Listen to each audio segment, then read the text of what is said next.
नमस्कार, मी डॉक्टर श्याम पगार. मी kidney specialist म्हणून नाशिक शहरात कार्यरत आहे. मित्रांनो, बऱ्याच वेळा मला असा प्रश्न विचारला जातो की आम्हाला जर किडनीचा त्रास आहे तर आमच्या पुढच्या पिढीला किडनीचा त्रास असू शकतो का? तर हो, नक्कीच आपल्या पुढच्या पिढीला किडनीचा त्रास होण्याची रिस्क ही असते आणि त्यासाठी आपल्या पुढच्या पिढीने किंवा आपल्या घरामध्ये जर आपल्या आईवडिलांना कोणाला जर किडनीचा त्रास असेल तर आपण स्वतः काही टेस्ट ह्या केल्या पाहिजे. जसं आपलं ब्लड प्रेशर आपण नियमितपणे मोजलं पाहिजे, आपल्या युरिनची टेस्ट केली पाहिजे. सिरम क्रिएटिनिन नावाची एक टेस्ट असते ज्यामध्ये आपल्याला किडनीचा आजार आहे की नाही हे समजतं. कधी कधी काही लोकांमध्ये सोनोग्राफी करण्याची सुद्धा गरज पडते. तर हे सर्व जर टेस्ट केल्यानंतर आपल्याला अंदाज येऊन जातो की आपल्याला किडनीचा प्रॉब्लेम आहे किंवा नाही आहे. पर्टिक्युलरली ज्या लोकांना ब्लड प्रेशर किंवा डायबिटीस आहे त्यांच्या पुढच्या पिढीला सुद्धा ब्लड प्रेशर किंवा डायबिटीस होण्याची शक्यता जास्त असते आणि त्यांना जर ब्लड प्रेशर डायबिटीसमुळे जर किडनीचा आजार झालेला असेल तर त्यांच्या पुढच्या पिढीला पण ती रिस्क असते.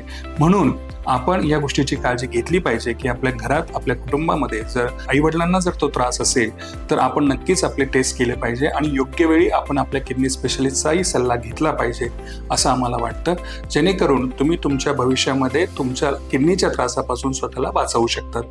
धन्यवाद.